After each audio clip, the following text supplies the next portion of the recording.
Jesus Christ. It's a big map. That is colorful. Okay.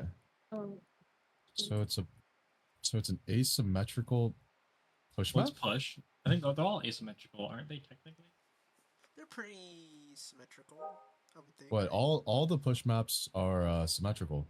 Yeah. This is the only one I've seen that's not symmetrical. Is What's it? not symmetrical about it? Really? This. Look. That's No, that's not where the I'm bot is. Where's the bot spawn? Bots. Oh, it's over here. I was Say- off a little bit. Okay. All right, thank you. Okay, so I should be looking at it like this, actually. Yes. Okay, Yeah, interesting. All right. And then a lot of those rooms, a lot of those buildings are crossable. You can actually go through them. It's crazy. They added so much to this. Like, there's so many like opportunities to like hide and stuff. It's crazy. I don't think we had a single clue what was going on. At least I didn't, because I had never seen this map before. So I mean, no idea. Well, no one has. So Like, I looked through the map Yeah. real Played quick, and I thought times, it looked like it was a similar layout of like Queen Street, kind of like the vague. sort shape of, yeah, with the like long serpentine corridors, sort yeah. of corridors, yeah. And then I the can see important it. part is in the middle. There's a jump pad. Yeah, for some reason in that one, there's a Jump jump pad in pad. here. Yeah, down there. What? I thought that was like a deathmatch exclusive, you know? Okay. So one thing that comes to mind, right, is this jump pad would be ideally really good for any sort of flankers if this space was relevant. But in my opinion, just based off of really looking at this, right? So for example, right, like this jump pad heavily influences this space. So let's say that in a hypothetical game, there was like, you know, people set up here like a Sojourn on an off angle or like a backline or something like that. Then taking that jump pad could create a surprise attack that you can't really just constantly turn around and check the jump pad, you know, like they could just be on top of you immediately. But I really don't think standing here is the right play, right? So for this first fight, at least. yeah, I'm First fight like, is back area. yeah, I really think first fight is mainly going to be dependent on like probably this space here would be my guess. And then trying to play for some sort of like double angle. So I don't think your entire team should go over here. I actually don't even think it's that bad if your whole team goes here, because I guess there's this idea that like for the enemy team to start pushing the bot, even if you're not like on the path of the bot and you just give it to the enemy team, they would have to push the bot in this direction while you're behind them, and that's almost impossible to do in this game. So I'm assuming like some, I don't even know if I want to call it meta strategies, but I think like most instinctive strategies is either a full 5-man push and first fight takes place basically here with like 5 people on either side. I'm assuming that's probably going to happen quite a bit. And like you just fight for this space and you ignore the bot because you'll get the bot afterwards if they try to push it. So it's actually like the first team to touch the bot loses, sort of. Like or it's gonna be some sort of like setup where you might have like your team go this way, but you're leaving someone over here. Because I think, or it could be vice versa. Your team's here, and then you send somebody this way. But the reason why I like the idea of an off angler just kind of staying main versus, and then like your team's here. The reason why I like this a little bit better than, you know, vice versa. Does anybody know? It makes it hard. Why I'd rather the off angle be here than over here. Because they'd want to push the guy that's solo, and it would give an opportunity for your team, maybe? Yeah, so the Very main hard to reason why is because for us to utilize like this angle, we'd have to somehow peek through this door, right? If it's like a shallow angle like this, maybe that's okay as well. But I think if we're trying to use this space to off angle, this is too close to the enemy team and it's too easy to get forced out. This to me, like, I don't know, it'd have to be theoretically somewhere over here or maybe just this space here. It's much harder for them to reach that space than it is for them to reach this space. Right? If our team is here, we're not really worried about them getting forced out because that's like the entirety of all of our troops, you know? So if the brunt of our like front line and stuff like that is over here, then I feel like it's kind of hard for them to just bully us out of here, right? Because that's like we're very strong and sturdy. So yeah, I think it's either going to be some sort of like double angle thing, or it's going to be some sort of meta where it's like, you know, the typical strategy on this map might evolve into 5v5 brawling it out over here, and then maybe people might find some counter strategies, like for example the off angle strategy might become more relevant if the meta is send 5 here. So maybe like in anticipation of this, you get an off angle set up over here or something, something like that. I'm not really sure, but okay. Yeah, so we go for the coast side strategy. They go for the like kind of camping on bot strategy.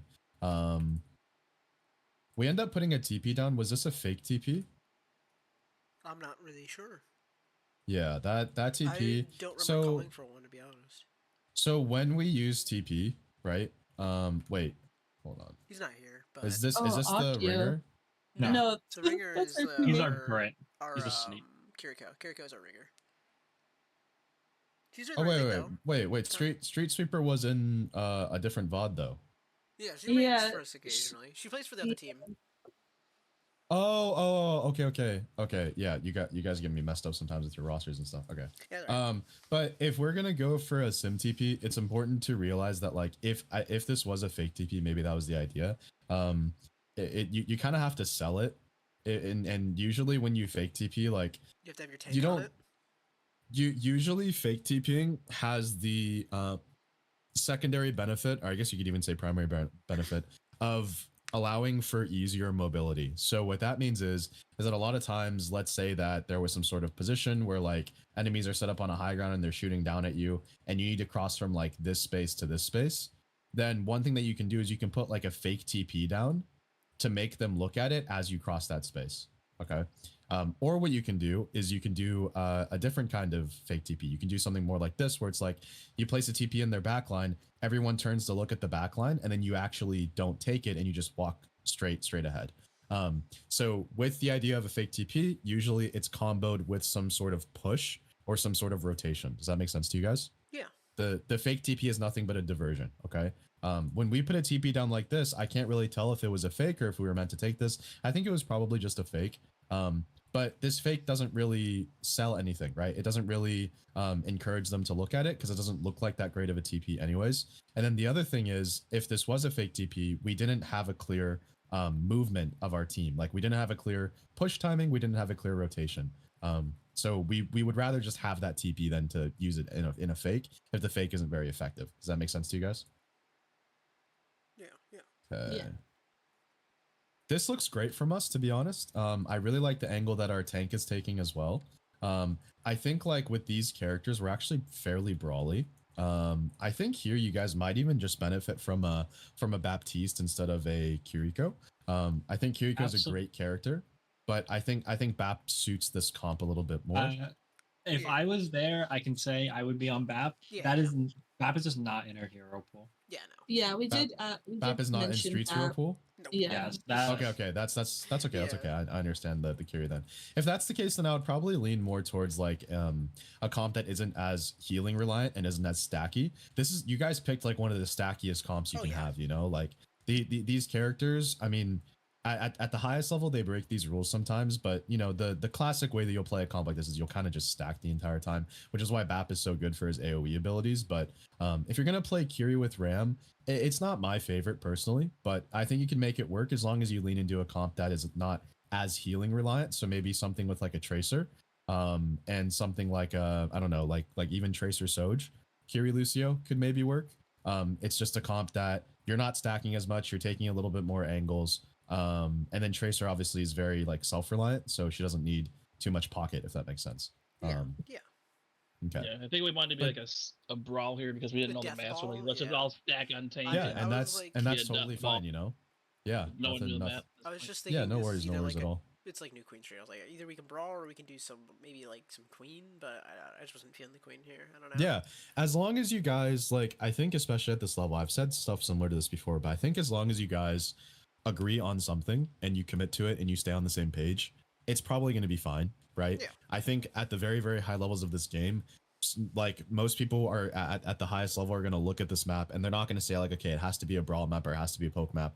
Like anything goes, you know? And that's something that you'll notice if you watch pro play is like a lot of times if you guys keep up with pro play, you're probably watching games and you're watching comps and you're probably like, why the hell are they running that? You know, it's like Yeah. a lot of times when you look at really high level Overwatch, it looks like low level Overwatch. Like it's like people just run whatever the hell they want. So I think a lot of times teams can kind of have their own take on the meta. So it's not necessarily that like, okay, on this specific map, this has to be the best. You know what I mean? As long as you're really good at the game, you can kind of make a lot of things work. So I wouldn't get too caught up in like playing the most correct thing for the map.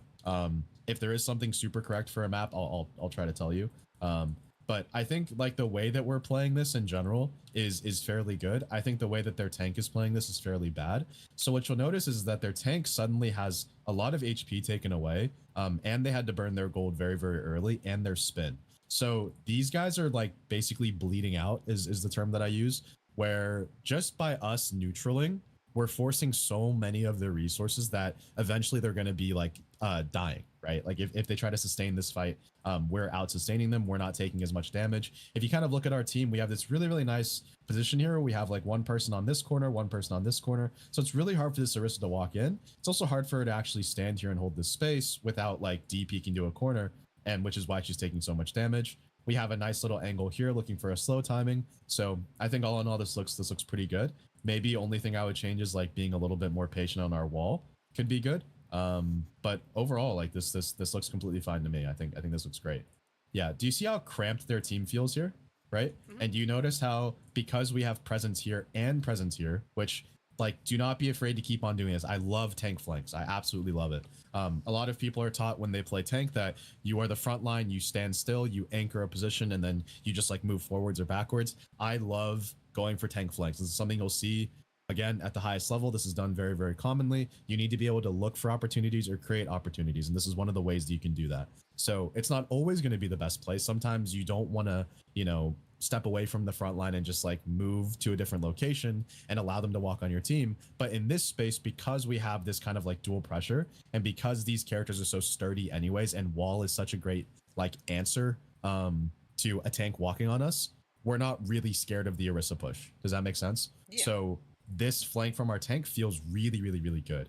And the great part about this is because, like I was saying before, since we got these two double angles, you'll notice that these guys aren't even ready for the ram, right? And it's not really something they can mark either, right? So as a player, one of the things that you wouldn't want to do is end up in a position like this where you're getting the potential to be pinched, right? Because this ram could have just been like walking back and forth. They wouldn't really know when he's actually going to commit his nemesis form, right? So it's an imminent threat. It's a constant threat that they can't mark and they can't force out. That's very tough for them to deal with.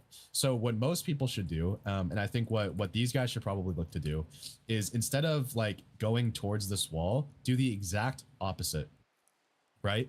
If this is the area where two angles are pinching, simply move away from that pinch. So what they could do instead is have their Orisa kind of play the bot here, and then everybody just starts sliding this way on the map, and they try to start like a C9. And what that's going to do is it's going to make it so yellow and blue team, instead of the lines being drawn kind of like this, where it's like blue team's attacking from two sides, they're going to draw a line more like this, where this is all of yellow team space and this is all of blue team space. Do you guys kind of visualize that? Yeah. And then it means that this like close range off angle that the ram has isn't as powerful or effective when they're just standing over here. Okay. So we can learn from both sides of the matchup. You know what I mean? So super good job. I think the way we're playing this fight's great. This looks really solid. Once we get a kill like this and we're trying to continue and like finish the fight, what is the number one thing that we want to avoid while we're finishing these fights? Getting picked. Getting picked, right? Getting traded. Okay. It's one of the worst things that you can do. It's a really bad habit that people have. So we want to try to like tackle that as early as we can in our Overwatch careers, you know? So one thing that we would like to do is understand, hey, we're up a player. We're you know, fairly stable. We want to make sure that like, if we can, we want to go for kills that are, you know, guaranteed to be kills, or kills that like are not super high risk. And we want to be a little bit conservative in how we kind of push together as a team and try to like go and clean up these fights. Okay. So here, for example, looks like there's a pretty good kill on the Symmetra, but she manages to TP out, which is okay. This is an example of something that I think we would want to avoid. I would rather have Thumper regrouped over here and just letting our Ram take pressure and just like playing the stable. Because what you guys will notice right now is, to be fair, they are very, very low, and this Symmetra like very well could have died. I don't think us winning this fight is like difficult to do. You know what I mean? Like I think us winning this fight is very, very reasonable to expect. It would be natural. Yeah, it would be natural. But instead we're forcing it. Yeah, a little bit, right? So it's like we could win this fight now when we're half HP and my Ram's almost dead and my Mei doesn't have cooldowns and is like below half HP. Or we could maybe group for literally like 1 second, 2 seconds, give ourselves some time to get healed up slightly, and give ourselves some time to not just constantly be taking damage across all of these different characters. I think this fight would probably be a much safer fight that we don't really need to worry too much about. Now, I still think we're gonna win it hard, which is great. Yeah, should be an easy fight win. We definitely had like a significant advantage there. But we just want to make sure that we're not getting traded. And sometimes it might make the fights pretty boring. Sometimes it might make the fights even suboptimal. But I think teaching that habit early is very, very good. It's something that you can kind of carry with you as you move up the ranks. Okay. All right. Let's see. Okay, I'm hoping that Salt is scouting this. I think we would like to be, so this is just kind of like a game sense sort of thing, but if we're standing here, we're not really seeing anything, right? But the second we walk like 6 feet to our right, all of a sudden we have this crazy angle of LOS that gives us so much information, okay?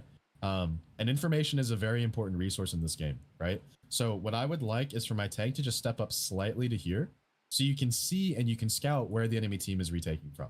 Because for almost every single push map in the game, you don't just win one fight and you get the checkpoint. This map, it actually looks like a little bit closer than usual. But for most points on push, right, this first checkpoint, you have to win like minimum 2 fights to get that checkpoint. Does that make sense? Yeah. So we want to make sure that like there's this logic on push that where there's probably going to be minimum 2 fights from the space where the bot spawns to the space where it gets its next checkpoint. If that's the case, then yellow team's absolutely going to have enough time to get some sort of retake, to get some sort of second fight. And if we know where they're coming from before they reach us, that's a huge advantage for us and we can prepare for them, okay? So we want to make sure that we have this rotation scouted. We should be able to see them crossing. Now our Mei should be able to communicate it as well. Thumper, we don't want to commit too hard to this space, right? So let's see how we kind of play this here.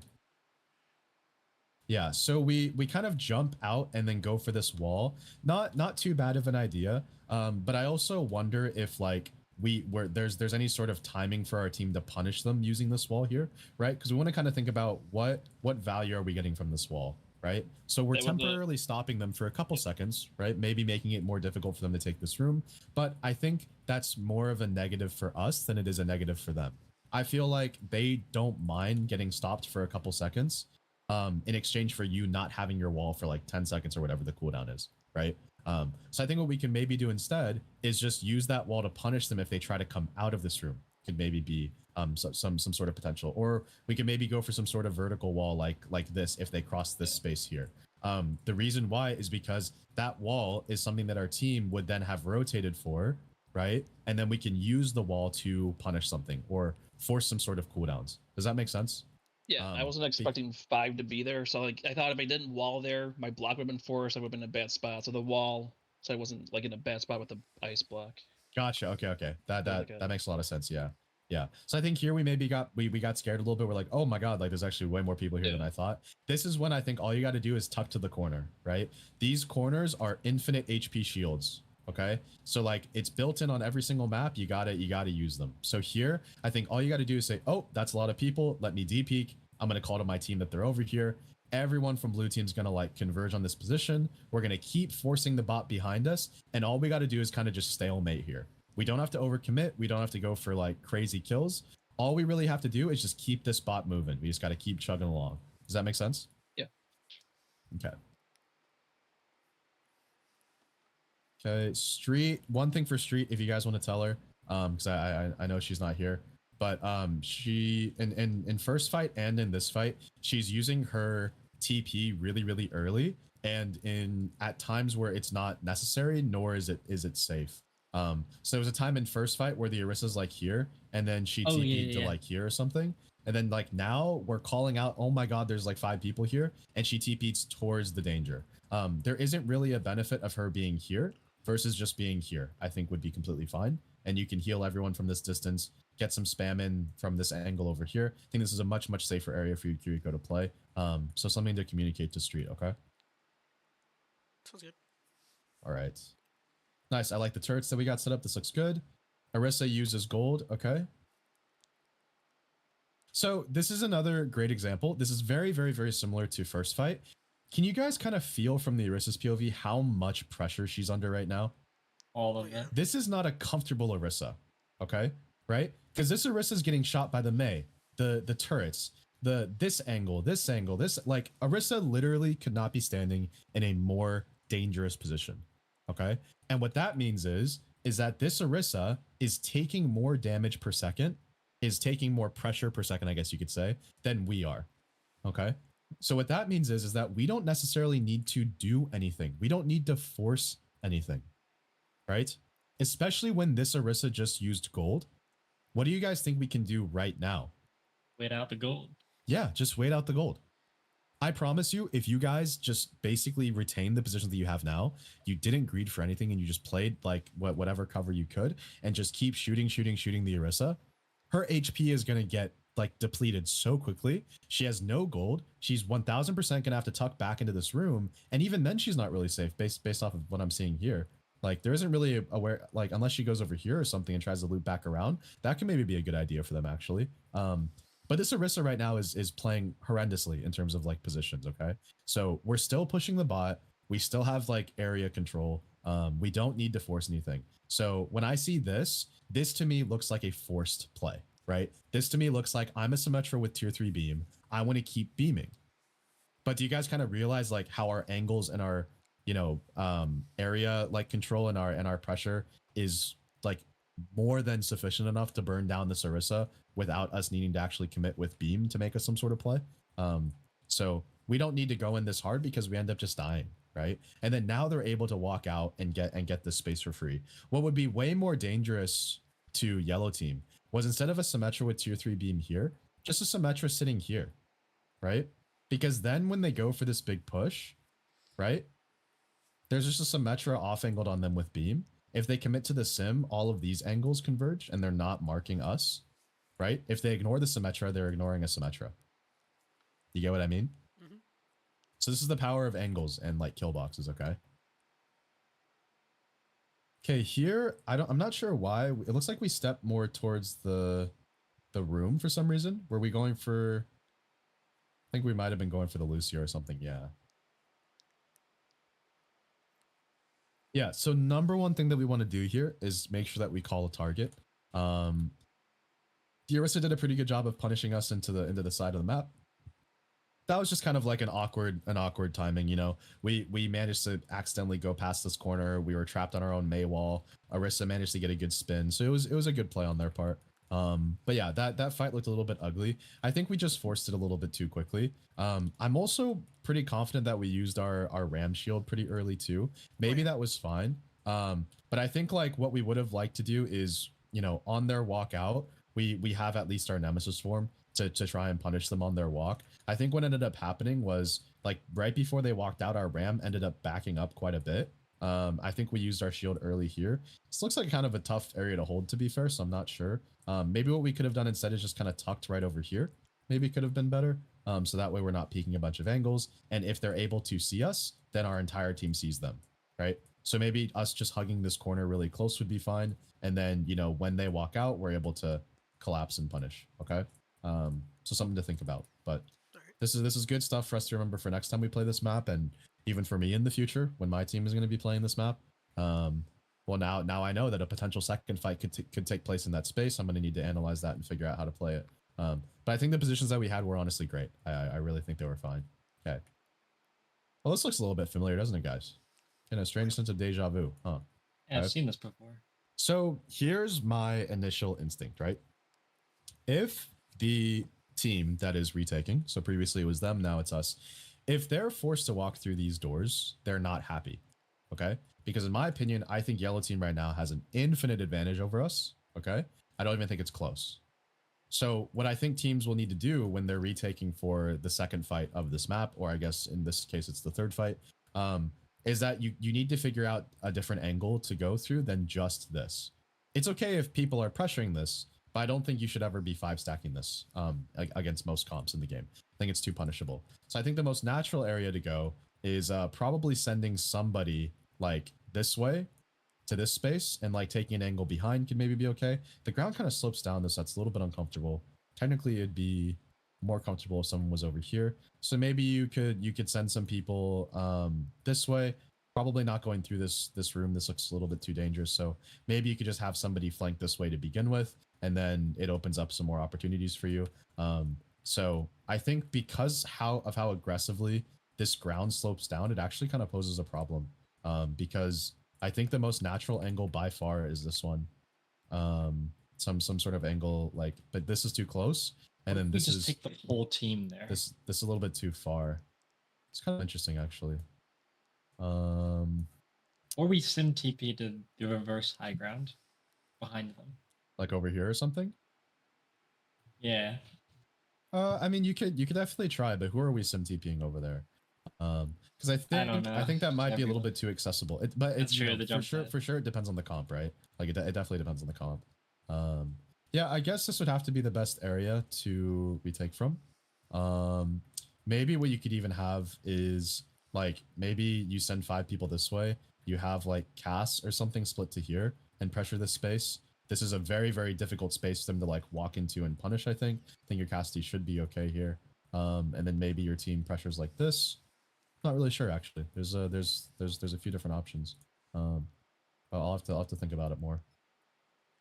Okay, here this is the definition of forcing something, right? Like we literally were just like, let's just sim TP and see what the fuck happens, you know?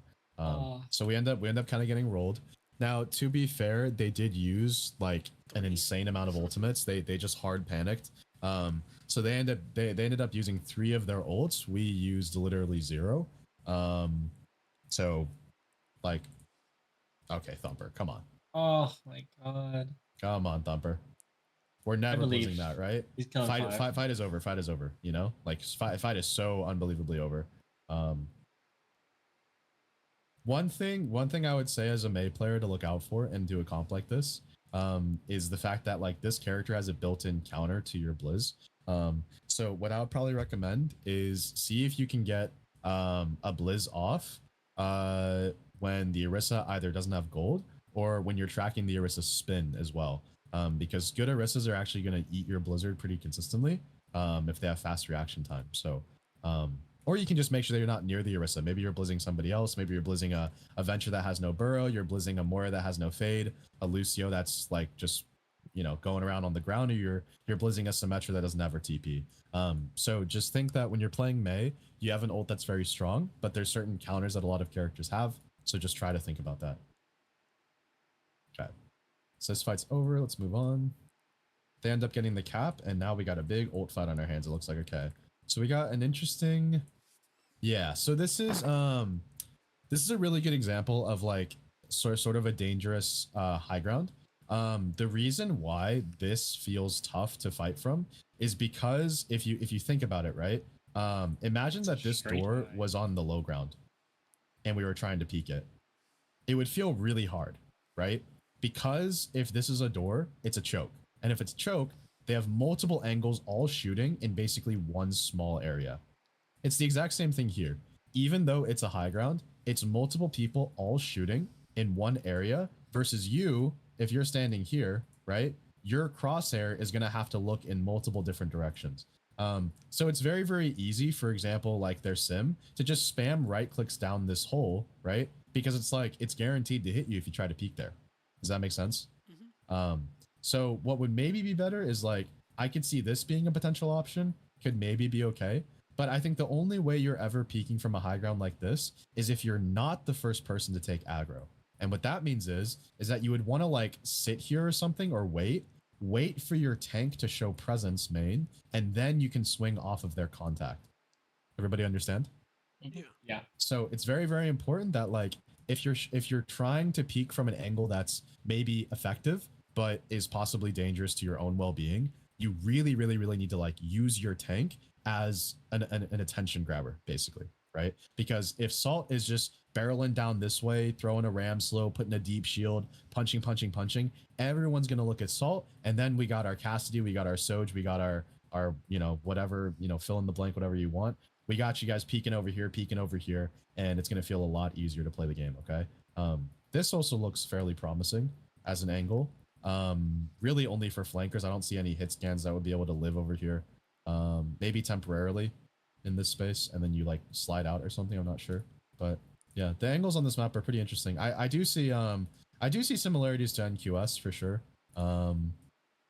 Yeah, sort of similar to NQS. Okay, so we end up using our rush, and then we use our wall. So I don't think this wall is bad at all. I think the wall is okay. What I'm not a huge fan of is it kind of looks like our first two ultimates that we clicked. We didn't have some sort of plan in how we were going to use them. We just sort of said that we were going to use them, right? So if you think about it logically, right? A Kiriko rush doesn't really get that much value unless someone's standing in the rush, correct? So what I think you guys probably did was you guys have been scrimming for a little while. I'm assuming you guys made a call like, hey, I want to use rush here. I want to use wall here. I'm hoping that's what you guys, you know, are. I'm hoping that's how you guys talk. Yeah. And so if you guys said that, that's great. But we can't just say we're going to use our ult in a fight and that's good enough anymore, right? We got to start making it a little bit more advanced. So for example, the timing of when we use an ult, not just knowing what ult we're going to use, is also important. How we're using that ult is also important. This is why Overwatch is a very, you know, complex game. So for example, here, we already talked about the angle and kind of why we ended up dying here quickly, because a couple reasons, right?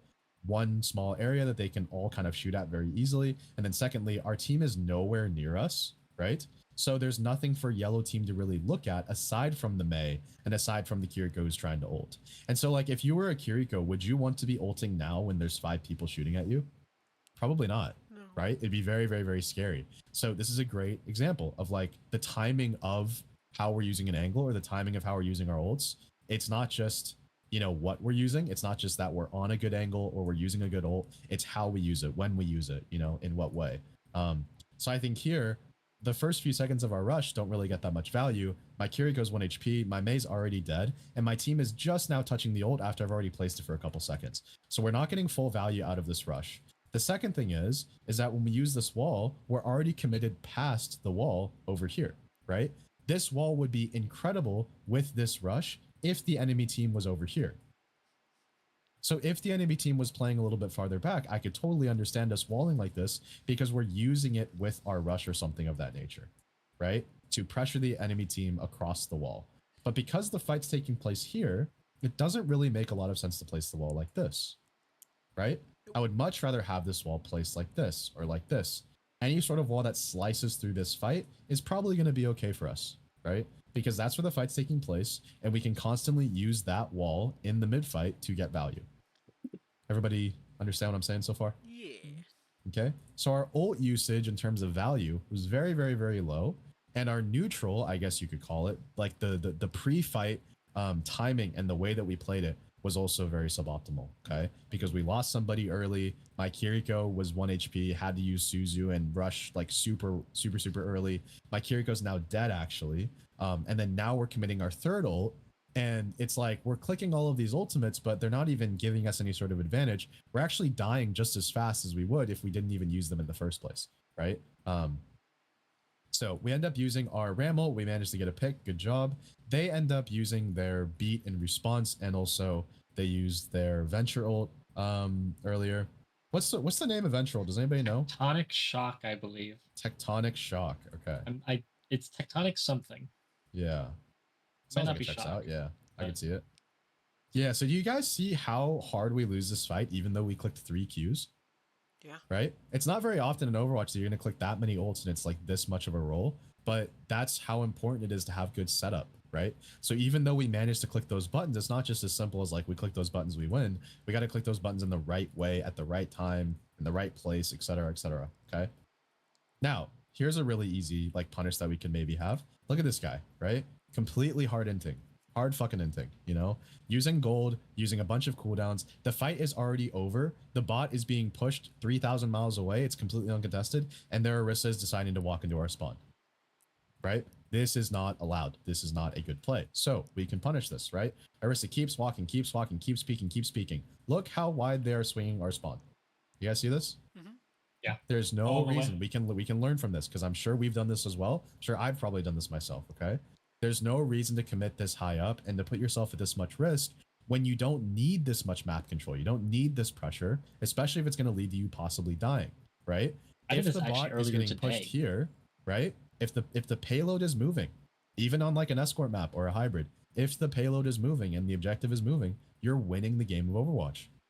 Okay? So a lot of times you need to kind of like find that nice balance where you're not greeding too much, but you're also making sure to hold enough map control and enough space to make sure that this payload keeps moving. Okay? So this would be an area where like I don't really think Orisa should be willing to like even cross this like crosswalk here. And they can probably just stay back here and try to play like maybe an angle like this could be okay. I don't know about this space over here. It looks a little bit dicey, but I think you guys kind of see my point, okay? So it's about understanding like kind of where the line needs to be drawn. And there you go, right? Orisa ends up dying. So it's very, very important to understand this concept of like a line, right? You can draw a line in the sand almost always between both of the teams. You got to figure out where you want that line to be. When you want to cross that line, how you want to cross that line, when you need to like move the line back. Always think about it in terms of a line. At least that's what I do. Okay. So they don't have a tank right now. This is an interesting TP. Let's see. Okay. So if we were going to TP our tank back, I think we would like to, because I don't know if our tank actually took it. Yeah, okay. So we want to at least like communicate this. I don't know if it was, maybe Salt missed it, maybe Akio missed it, I'm not sure. But we want to make sure to like kind of min-max that as much as we can. Maybe what we could have done is like if our sim and tank spawned at a relatively like close time, you could have just honestly TP'd here as sim, and then when your tank came out of spawn, they could just take the TP immediately and then just go. Yep. Also makes it pretty easy. Just a little bit of min-maxing that we can do. All right, this is when we need to walk, okay? So remember on first fight, I was talking about like understanding how fast to walk sometimes to finish a fight, depending on how stable your team is. Yeah. You guys see the top left of my screen? Oh my God. 100%. We could not be more stable. We are 1000% safe. We can click our W key as aggressively as we want. We're completely fine. Okay. So this is when we want to go, go, go, go. I would even say like from this point here, after we've killed the Orisa, like turn on the jets. Let's go. You know, like get in there, get aggressive. Okay. We got this pick. Keep walking. We want these cleanup kills. We really, really, really want to stagger these guys. Keep going. Keep going. Okay. This is a little bit of like, you know, just a little bit of not thinking. Okay. This is a Moira. Moira is going to fade away. There's no way she's going to stay here and like try to let you kill her. Okay. So there isn't really that much point committing super hard to keeping her here. What you should instead be looking to do is catch where she's trying to fade. There's only going to be 2 possible areas she can go, unless she wants to try to be like a Moira one trick and do some stuff. Okay, I thought this was a door. That's not a door. To maybe like fade and jump like I don't know. I don't even think she can make this. But she's either going to do like a sneaky fade like over here and then try to like sneak out this way, or she's just going to sneak like fade back to main, which I think is probably going to be the most common one that I would expect. I don't think any more is going to try to out like juke you like that. Yeah, I was hoping she would fade into the wall and throw up her fade. Yeah, that makes a lot of sense. But in my opinion, I think we don't need this wall to catch her. Okay. Right? So the idea is fine, right? But what I would rather have is the idea that, hey, we have a Lucio. She can't run forever, right? After her fade is gone, even if she gets a maximum distance fade, she can't fade again for a few seconds, right? And during that time, as long as we just run forward as a group, we'll be fine, you know? So I think if we just like run with our Lucio, we can cut her off and we can just go. I think we were a little bit hyper fixated on like stopping her from leaving, but I think we can, you know, just kind of chase and just keep running in a straight line. You'll eventually catch her, in my opinion. It's either going to be like your Lucio speeding you guys, or maybe you hit the wall after she fades, or maybe your sim gets a TP, or maybe your ram, like I don't know, hits a slow or something like that. Now, I think if there's a situation where you know for a fact that she doesn't have fade for another few seconds, and then you wall her, I think that's probably fine. I don't know how I haven't played that much Moira, but I don't know how easy it is to fade around a wall and like jump away. Is it pretty easy? I mean, maybe it is, Depends on but how bad Depends the on wall how is. it's not yeah, depend only if you're like already at the corner. gotcha. Okay. It's pretty short, to be fair. Alrighty.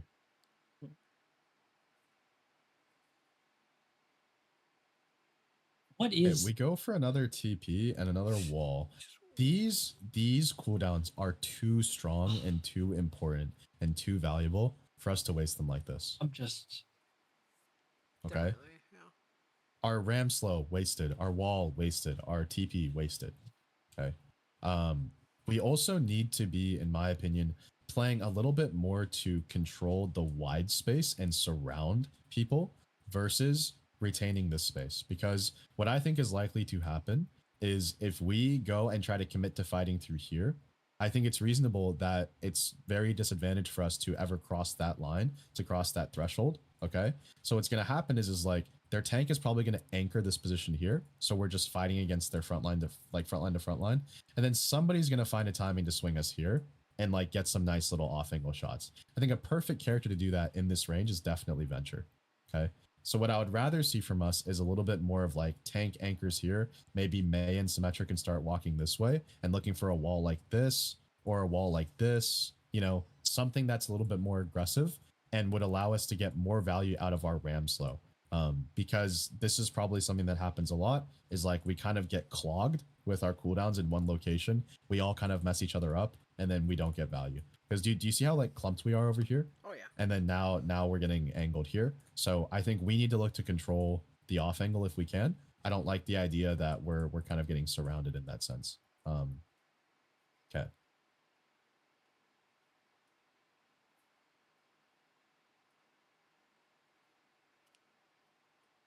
Okay. So I'm not sure why I'm blocked there.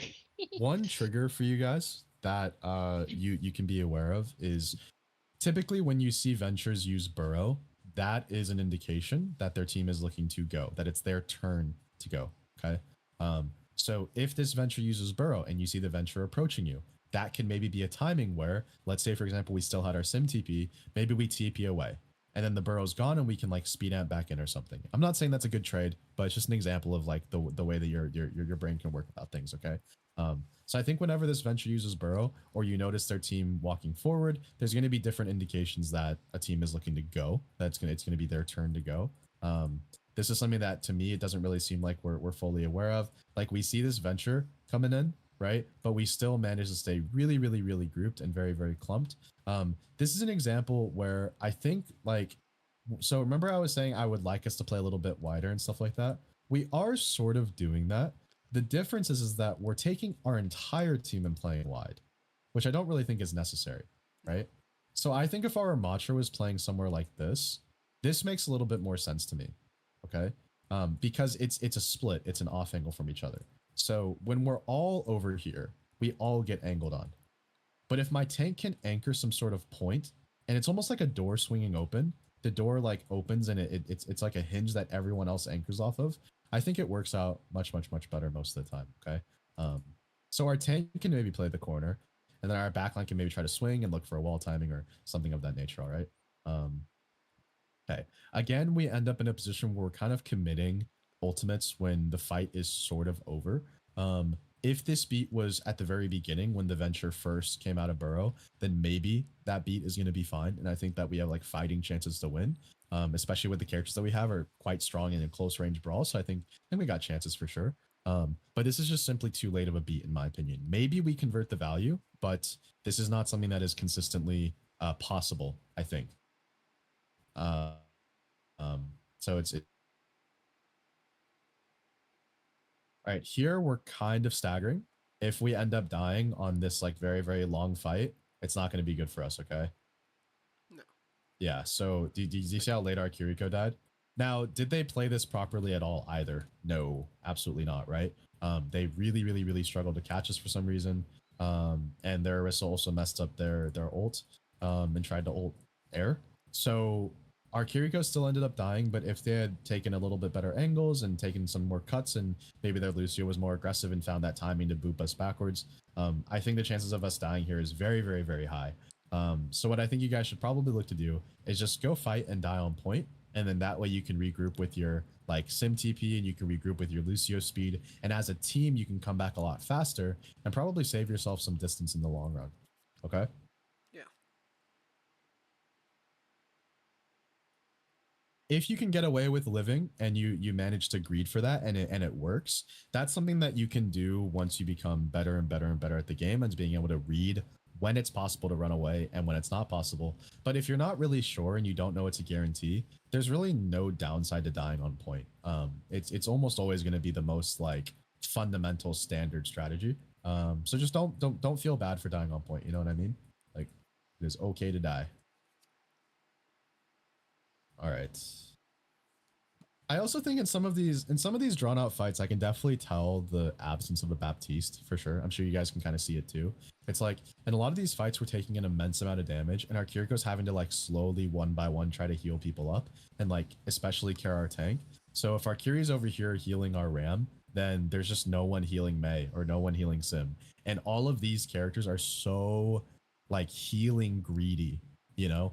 Like Mei really wants heals. Symmetra, absolutely one of the greediest characters in the game because she's sort of like a close range glass cannon. You know, she does not have that much tankiness, but she does an insane amount of damage that requires her to be very close to the enemy team, which means she's going to be in more danger. So a lot of times, like on Space Station, what we'll say is like, let's say Hottie dies in a fight. A lot of times, well, not even a lot of times, I think literally every single time Hottie's dead and Jamie's in there. I think he just got offline. And when Jamie's in there and he's like beaming a bunch of people with Sim, we literally say like Sim's the tank, or Jamie will say, I'm the tank, pocket me, pocket me, pocket me. So like he'll become the quote unquote Ramatra of our team. Does that kind of make sense? Yeah. So we're really, really prioritizing like focusing Go. heals on specific targets, you know? Okay. So this is an example of, I think, probably just a lack of communication. This is a very, very common thing. I think all that happened here, I'm assuming, is that Salt, like all Salt can really see right now is what's in front of him, right? Our Mei and our Sim and our backline can see everything else. But if our tank is in the front line, they can only really see what's in front of them. And that's why playing tank's really hard sometimes, right? Because you don't have eyes on the back of your head to tell where your team is, if people are ready to go. And that's why comms kind of fill in that gap where we can communicate information, not visually, but you know, with our ears and with our mouths. So I think in this position here, Salt was just a little bit too early on this like play. It also looks like we got chunked down pretty quickly with our HP. Where was our? I don't think our Kiriko was back yet, right? It died Yeah. late, remember? So yeah, so I think this was just a failure to recognize the game state, right? To recognize like what's going on in the game right now. So because our Kiriko got staggered, our heals are going to be very delayed. And what that means is that we're probably better off just sticking with our team and then like going back in as a group versus trying to force anything early. So I think here we maybe were not aware that our Kiriko dying, like we maybe just like checked out and like didn't think about the fact that it would result in Kiriko not being here early. But you guys can kind of see this just looks very, very, very early. Our Mei and our Sim are not with us. We're not ready to go. So we're basically just taking like a 1v5. And there's no way we'll ever live that. I think it's the second time we chose to engage a 4v5 as well. Yeah, happens. When we did the happens, 3 happens. Qs as a 4v5. Bumper got the same thing going again. Same thing again, right? Fight is kind of over. Yeah. Everybody. I hate to say it, but I honestly, I knew this was going to happen. There were two things that I had in my mind. I was like, okay, based off the way this fight's going, based on the way I've watched you guys play in this map, I'm almost fairly positive of two things. Number one, yellow team is going to hard overinvest ultimates and use another one for no reason. Number two, Thumper's going to use his fucking Mayolt. And both things ended up happening. So we used the Mayolt and they sim-wall nothing. Like they Wait, what? They sim-walled absolutely nothing. Yeah. So we can look at this in a VOD and be like, what the hell? Like this looks horrible, right? But like this is the level of Overwatch that we're currently playing at, you know? And when you look at it in a VOD, it looks really dumb. But when you're actually playing the game, like I've scrimmed a little bit too. It's really, really, really hard. I'll tell you guys right now, I did not scrim at the level that I currently coach at. You know, I was never that great of a player. which is, fine because I don't need to be a great player to be a good coach, So that's okay. But Overwatch is a damn hard game. It's really, really hard to tell what you're supposed to do when there's so many things going on, so much visual clutter, so many things to like, high stress situations, all that type of stuff. So mistakes happen. Okay.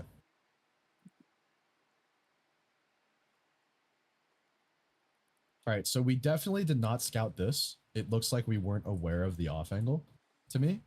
Okay, also our Kiriko somehow managed to get... Oh, okay, we're trying to take an off angle. Okay. Yeah, I think another piece of feedback for Streep is... for Street, is that I think she's very, very, very prone to hunting for angles to shoot kunais over everything. I think that's like her number one priority based off of her gameplay. She's always looking to find a kunai angle. I think what's more important is your positioning in relation to your value that you can give to your team. So kind of being like an unselfish Kiriko in that instance. Well, so where you I can think heal and damage people in the same angle, I'm guessing, kind of thing. Well, yeah, I mean that's best if it's an ideal situation and you're able to get an angle like that that's not only safe but also lets you damage them. That's great. But also if you're damaging the enemy team, right, it's also reasonable to assume that they can damage you because you'd have to see them to damage them, right? Yeah. Yes. So sometimes it's not always necessary to have an angle where you're constantly spamming kunais, right? Sometimes what you can do is you can play some sort of angle where like you can, let's say, general peek something like this, and let's say you're spamming kunais at a fight over here. Now, keep in mind, this is not a good position. I'm just giving an example, right? That's the sort of thing where it's like you're not really in danger because nothing's really going to kill you from here. The chances of it are so unbelievably low that it's pretty okay. You're jiggle peeking as well, so you're not actually exposing your hitbox for a permanent amount of time. Also, you have a projectile with kunai. It's not a hit scan. So you can kind of throw it and just spam it at an angle, kind of like a Hanzo, without worry of you hitting your shots or not, right? Because you're kind of just spamming it for pressure and like hoping that they connect. So when we commit to an angle like this, however, right, we're absolutely able to get kunai value here, 1000%. But our ability to heal our team is essentially 0. Right? And if we're committing so hard to this space here, unless we're literally aimbotting and we kill 5 people in a row as Kiriko, it's not going to be enough value to have this angle instead of playing main. Because what this means is if we commit to playing this space here, my tank has no care. My tank has no heals. My tank cannot hold space. If my tank cannot hold space, what is moving? The payload, right? The bot. So we really, really, really, really need to be able to take a fight here. And I think the easiest way that we can take a fight here and try to win a fight here is going to be, through one of 2 ways, possibly 3, but usually going to be one of 2. The first one is going to be playing around our wall, or it's going to be playing around our rush. And all we need to do, even if all we did was just 5 stack here, I wouldn't be upset at that. I think that's completely fine in this scenario. Okay. Because right now, the game's almost over. Like if they win one more fight, probably they might be able to actually just cap or something, So we really, really need to make sure that we win this fight and then snowball that momentum through. What that means is that like kind of an advanced level, we need to not only think about the ult economy and our resource investment for this fight, but we also need to think about the next fight and the next fight and the next fight. Okay. So what we would like to do here in a perfect world is win this fight with the lowest amount of ult investment as possible. You guys understand what I'm saying? Yeah. We really want to make sure that we're not using ram ult and rush and wall and whatever we have to win this fight, because even if we win this fight, right, we get the win here. Once the payload goes over to here and there's another fight later down the road, they're just going to invest one of their ultimates and we don't have any left because we used all of them. So like the progress that we gain from winning this is kind of canceled out by the ultimates that they invest here. And if we end up just going back and forth stalemating, in theory, it's kind of rare that this happens, but in theory, right, we're actually guaranteed to lose. Because if they can just stalemate back and forth, back and forth, back and forth in push, this is just how the game mode works, they're just going to end up with 0 time left on the clock because it's just wasting time for both teams. And they're the ones who have the distance advantage, so they win by default. Okay. So that's kind of like how you can win in push without even getting the cap necessarily. You don't really have to play for the cap. You just have to play to not lose.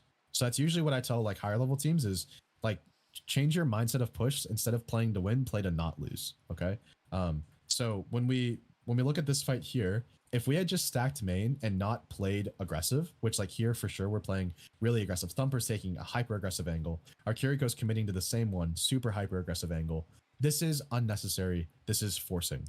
Okay. So we've used that word a lot this VOD. Forcing is something I really want you guys to think about and think about like, am I making like a forced play? Is this a necessary play? Is there something else that I can do that's a little bit more effective, a little bit more valuable, a little bit more conservative, or you know, just more fundamental? Okay. So if we don't force for this angle and we just stack with our team and play a little bit more you know, safe and like fundamental, what's going to end up happening is if we just hold our right click as a Kiriko on our tank, we're just going to get our rush in like a second or two, you know? If we just keep our tank alive and we play through him, he can get his annihilation really quickly. If we just focus on our symmetric and we play around her, she's going to get her ultimate in like one right click. You guys kind of see what I'm getting at? So this is the idea of win conditions and lose conditions. You guys are going to hear me talk about this all the time. Okay. Win cons and lose cons, right? The win condition for this fight is 1000% our ultimates. It's not taking a crazy angle. It's not hitting a crazy right click. It's not hitting a crazy headshot. It's playing around our ultimates. That is a guaranteed way that we can get value, is playing around an ultimate. And you guys can take your pick, you know? If for whatever reason you want to play around your annihilation, sure, go for it, right? But in my opinion, I think one of the best things that we can do here is probably just play around our wall. I think playing around our wall would be just fine, you know? Or playing around our Kiriko rush. Now, at a higher level, what's going to end up happening is they might expect that you're going to go aggressive with an ultimate. So what do you think these guys are going to prepare to do? Just back Disengage. To kite. Yeah, disengage kite. Perfect answer, guys, right? So they're going to expect that we're going to use an ultimate. So they're going to say, okay, guys, get ready, get ready. Like, we're going to push the bot. We're going to pretend like we're playing aggressive, pretend like we're trying to win. The second we see that ult, boom, we're speed amping out to here. Now, the reason why that's kind of okay if we have a sim wall is because if we're able to hit a really nice wall, we can kind of hit a wall that goes through the route that they're going to take when they kite. So what that means is that this wall not only gets value in this space, but it gets value like in this space and in this space. And like, I guess theoretically in like this space. So we can use the wall to almost chase them down their kite path. Isn't that kind of cool? But if we think about using a Kiriko rush, for instance, if we just rush like this, a really good team is probably just going to kite around this corner. And the second they make it around this corner, which is not a very far kite at all, just to walk a few feet this way, right? Our rush is basically non-existent. So that's why it's very, very important for us to realize these sorts of things, okay? So as we get better and better at this game, we need to kind of predict how the enemy team is going to respond to what we do. But the most important takeaway from this fight is just making sure that we have some sort of plan, that we're playing around like a win condition. Because if we don't have a win condition, it's really hard to win, you know? And if you're in a situation where you have the lead, so let's say we're in their situation, maybe you could justify logically a mindset of not necessarily playing around a win condition, but playing around negating a lose condition. So for example, yellow team here, they don't need to do the same thing as us, where they're thinking, hey, let's play around our sim wall. Let's play around our venture, let's play around this, right? They could honestly have a fight plan of, okay, they need to use something, right? Like blue team has to use something. If they use an ultimate, can we just save speed amp and run away? That sounds pretty good to me, right? Yeah. It's like, what's the downside for them, you know? Like an ultimate is used here. They use their Orisa spin and their speed and they just back up to here. Then blue team takes the bot and pushes it to here. And then they use their venture, then they use their beat, then they use something and they come back and push this way anyways. Right? So it's not very really high upside. them. What's up? It's really only upside on push because yeah, it's really not they're already too in bad. the lead. Yeah, and there's going to be situations where this might sound like, okay, so that's just a guaranteed way to win, right, Suji? And it's like, well, no, because, you know, good teams are going to figure out ways to snowball or carry momentum. So good teams are going to know that you're going to kite them here. Good teams are going to have the ability to not only win this fight, but win the second fight too. It's not that easy, right? But I think it's still, you know, good for us to talk about because it's merely theory, okay? And the theory is still super, super important. So just something to think about, right? Okay, so they end up trying to play for a win condition. I think it kind of makes sense that they would go in to win this fight, especially after getting that pick super early. That's kind of their green light to say, okay, we already got that pick, so we can actually commit to trying to win this now. You know what I mean? Like they can afford to force it in that sense. So we end up responding with a wall, which I think is okay. Yeah, I think it's fine. Only problem was, and this is, I think, maybe the third or fourth time this has happened, we end up using the ultimate after the fight's kind of over and after the Venture ult is over as well. So we don't really need the wall, right? Like if we were going to use the wall, it would have been much better to use it sooner rather than later, where like maybe it's us starting the fight. But I do think that we can kind of chalk this up to like we died here first anyways. So as a coach, I feel like it's more important for me to tell you guys how to avoid the initial disadvantage than it is to tell you how to play from a disadvantage. You guys get what I mean? Yeah. So I think the best feedback here is not really to worry about this wall too much. Who really cares, you know? I think the more important thing is we don't greed for this because we understand that we're playing for our very kind of fundamental and like consistent Don't win worry. conditions, right? When I'm in the Which game next, I'll be in an even more aggressive angle. sounds good. I'm down. Okay, now we're just kind of panicking, trying to touch. Big old fight, and then I think the map ends there. I'm not mistaken. Yeah, looks like we lose. Okay. All right. Anybody have any questions? Anything they want to go over? Not really.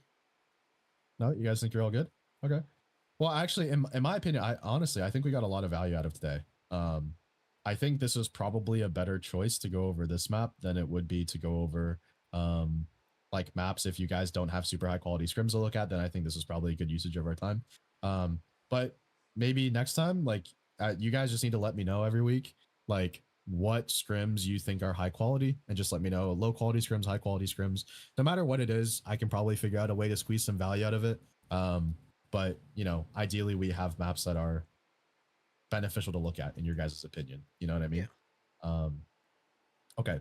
Do you guys want to stick around for a little bit longer to look at some stuff? I'm down to, you know, to like Yeah, possibly. look at a quick map or something. Uh, But completely up to you guys. You can also just call it here.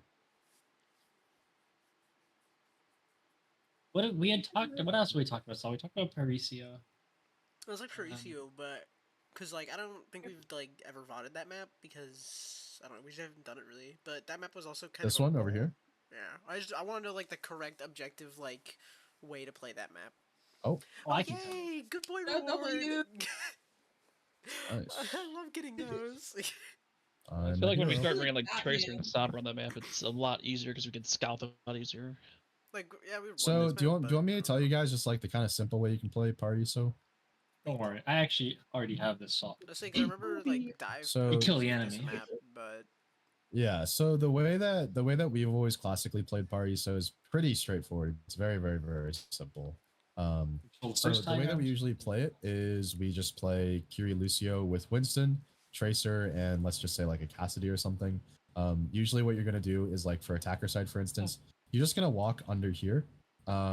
Not your like your entire team doesn't have to walk under here. But basically what you're trying to do is you're trying to get your Cassidy to see the high ground and eventually take the high ground.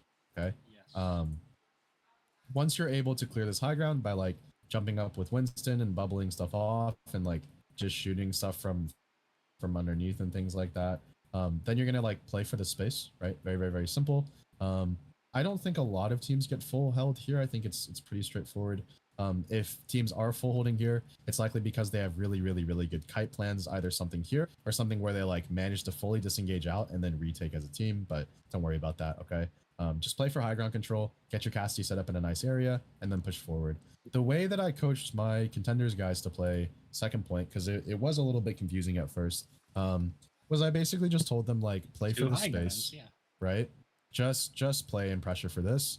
If you get your Cassidy set up here, then you want your Cassidy to be able to see through here and then just like shoot through these different areas. And that's going to pressure anybody on this high ground here.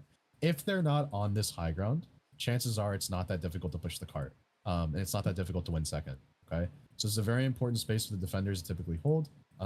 So we can kind of just like go in here and sort of brawl it out with our Cassidy and just get them set up in the best position possible.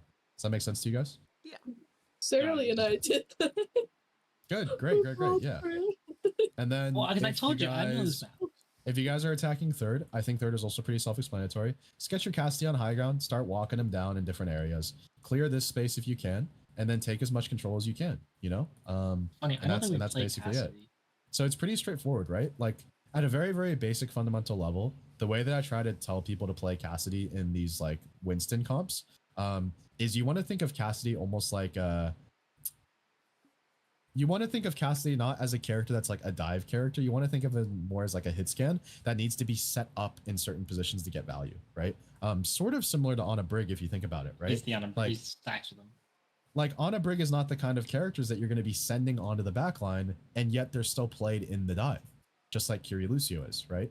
But Kiri Lucio and Anna Brig are completely different ways of playing, even though they're both in a dive comp.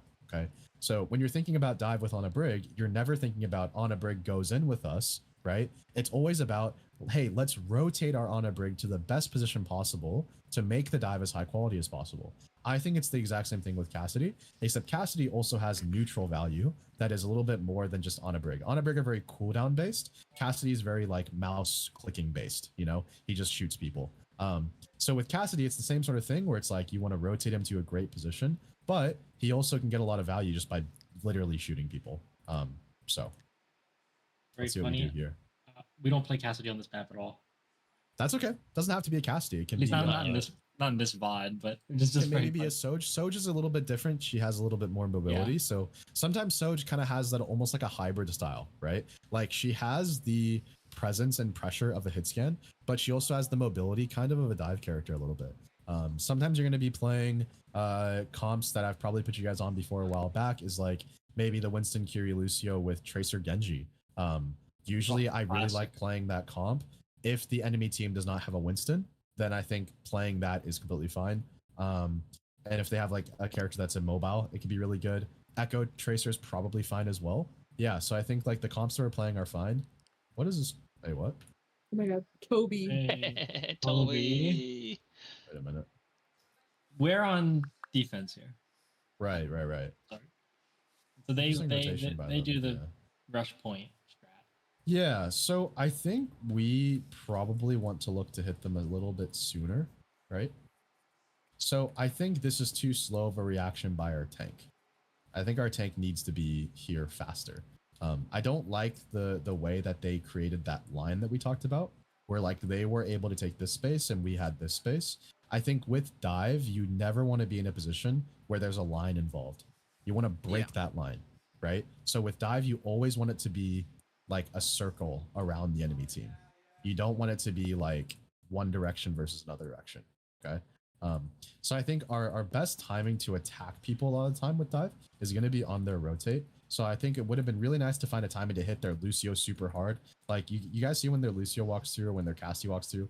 Imagine if we just slapped them with like a big nade, our monkeys dropping on them with bubble, and like a little tip for monkey is if you're ever able to drop onto the enemy team instead of jumping, that's almost always ideal, right? Because you have your jump to get out. So maybe our tracer could crash on an angle.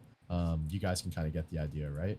So really good shield here. They managed to get a good shield up, but I also think that like, you know, them shielding this is pretty like predictable, I guess I would say. So maybe it's something that we can watch out for a bit, is like trying to manage the Sigma CD. A little tip for Annas: if the Sigma is in close proximity to you, so not like super far away, because then it takes too long for your nade to travel. But if the Sigma is somewhere like this, if he drops his shield and you have nade, you can go for the nade without worrying about getting it blocked, because shield has a 2-second cooldown. So depending on how far away he is, if he's like decently close to you or like maybe medium range, if you see him drop his shield at all, you can go for a safe nade without worrying about it getting blocked, right? All right, so we get a good sleep. Okay, Salt, I really want our tank to be aware of Sigma. So when we're going in for these dives, I don't want us to get hit by the rock ever, if we can manage it. You're probably going to get hit by some rocks eventually, you know, human error, and also these guys can just make good plays. But what we really want to be conscious of is our ability to bubble dance, right? So if the Sigma's inside of our bubble and he starts his rock cooldown, we step out. If the Sigma's outside of his bubble and he starts his rock cooldown, we step in, okay? Yeah. So use the bubble that we have to protect yourself from like big chunks of damage like that. Because if you get stunned as a Winston, that can sometimes just be an instant death sentence, especially against strong players who are going to get very high damage per second, okay? Great. So really good job here. We'll try to go a little bit faster. Okay, let's see here. Yeah, so it looks like we're not really scouting this again. I think you guys were fully aware of where they were going, but we're just so slow to react. Like Salt is still looking this way. and there's nothing here. You know what I mean? So I think like what we need to do is say, oh, they're going under. Like maybe we look for a timing to like drop here and like shoot them. Maybe we look to go over this way. You kind of get what I mean. So we got to look to accomplish something a lot sooner. We're very, very, very slow to get set up. And then we get rocked, and like we have to jump to reach them when they're walking under us. Anytime anyone's walking under us, we can always just drop on top of them instead of needing to use our jump. We want to save our jump if possible. Okay. Nano monkeys should be able to do quite a bit. We do Reaper dupe, looks great. Nice. Okay. Yeah. So they keep trying to do the same thing, right? And then hopefully if we keep doing the same thing, we're gonna come out on top. So we'll see. They're not playing for high ground control, basically. Okay, great. So Salt finds a timing to go a bit earlier. They're on Malga. Wow. Okay, great nade. Oh, you missed the one from earlier. There's a really Nice. This looks good. Okay. We need to keep like a tally of this or something. But again, this is an instance where we're ulting when the fight is over. We're ulting when we don't need to ult. Okay. So we want to try to eliminate this as much as we can. It's still gonna happen. It literally happens at the professional level too. Like I remember one of our recent scrim blocks, like we used an extra ult that we didn't need to use. It happens. Okay. So no one's perfect, but this is something that we're doing kind of consistently. I want us to not get so tunnel visioned on like playing Overwatch and like what's on our screen that we forget the big picture macro theory stuff. Okay, that's why you have a coach, right? So when we're thinking about big picture stuff, if we get a beautiful nade like this and we hit a great dive and we get a nice kill on their team, we've already killed their Lucio, we've already killed their soldier. As long as we just stable and then like focus on killing these guys without getting traded, we're completely fine, right? So this rally is something that is such a strong ultimate. We would like to have that available on their second push or on whatever number push they're on. You guys get what I mean? Yeah. Okay.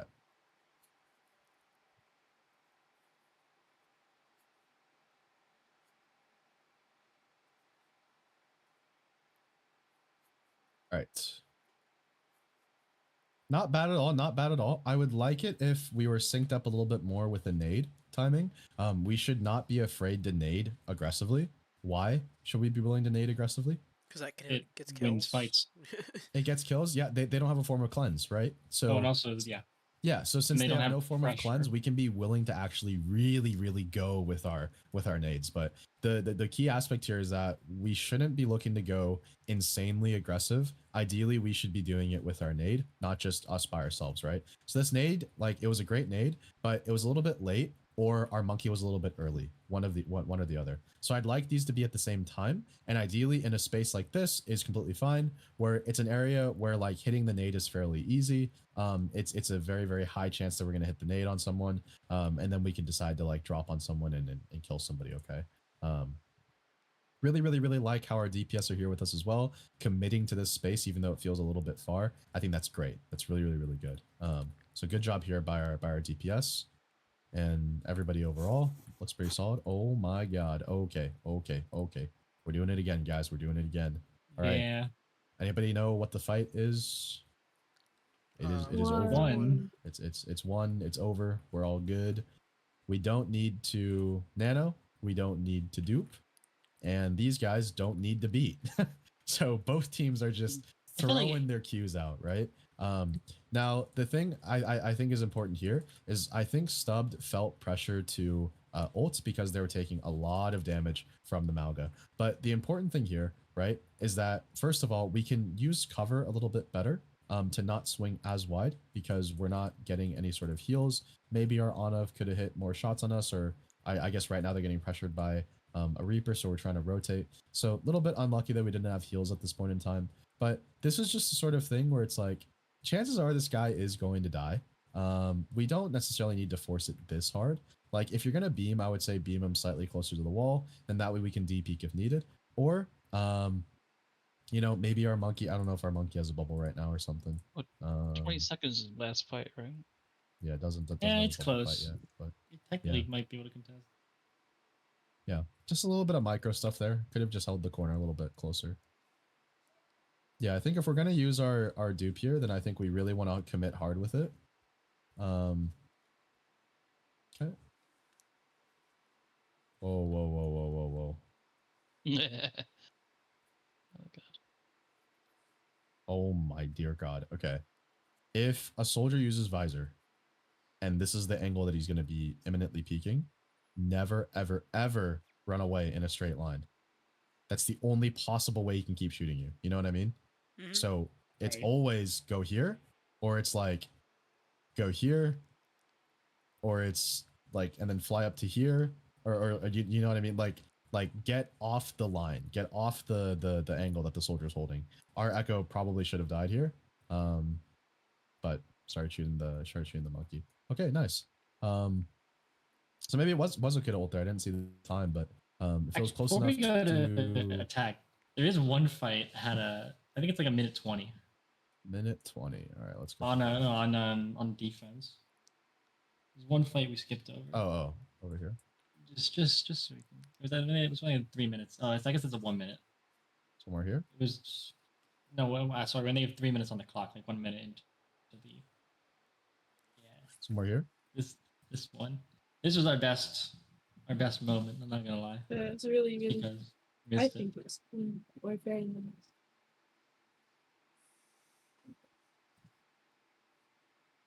Oh, very clean, guys. We did miss this. I was about to Very, pull out, very, and I very, saw the very, purple. very Like, clean. okay, I'm going back in. Yep. Yeah. So this is satisfying a lot of really good things for us. So number one, all of our team is like really, really, really safe. All of our backline is in a position where they're not getting forced out too hard. Everybody's pretty okay. Our trace is a little bit low, but that's fine.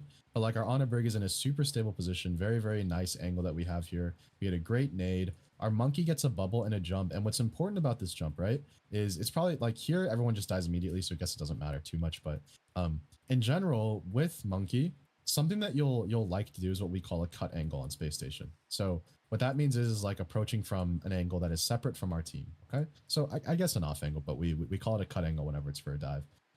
So what's nice about the fact, like the difference is a monkey landing somewhere here for a dive and then bubbling versus a monkey landing somewhere like this.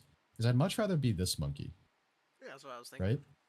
Right. Even though it's the same like kind of dive, it makes a big difference when you're on this mini off angle because then your DPS get freed up to get a lot more value, and even your backline gets freed up to get a lot more value. Let's say you have a Kiriko who's spamming kunais, even Anu is going to hit some shots, right?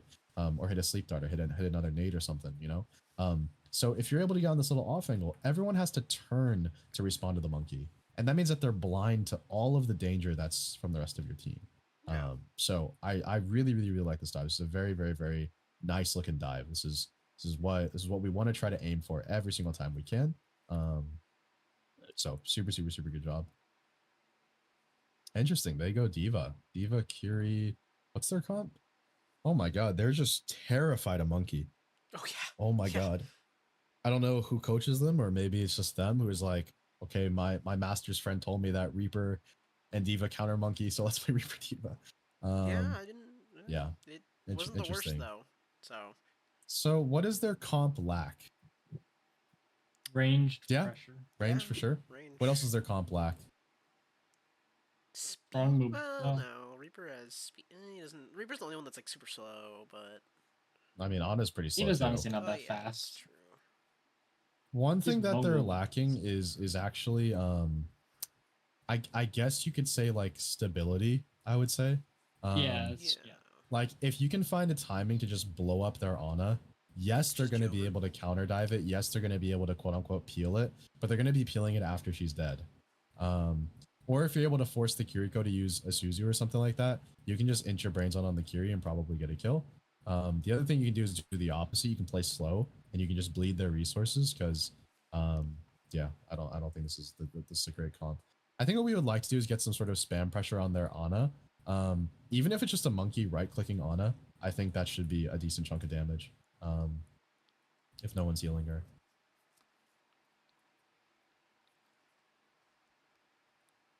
Okay, so if we're gonna play this kind of slow style, I also think we're waiting for our Ana to come back. Yeah. If we're gonna play in a slightly slower style, I think it's very, very important that like our Echo and the rest of our team is shooting the same target.